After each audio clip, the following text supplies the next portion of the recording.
You can use Instagram blocks to display Instagram posts on your website. With them, you can display your Instagram feed without manually adding its content to image or gallery blocks. First, click Edit on a page or post. Click Add Block, then click the Instagram block option. Click into the block editor. Choose a connected Instagram account in the dropdown. If there isn't one yet, click Add an account, then follow the prompts to log into Instagram. Once connected, your feed will display in the block. From here, you can also change how many posts will display. Click the Design tab to change how the block appears. For example, you can open the post in a lightbox,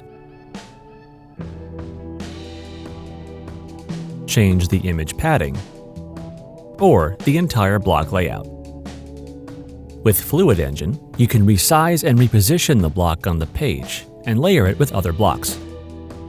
When you're done, click Save. Let us know if you have any further questions. We're always here to help.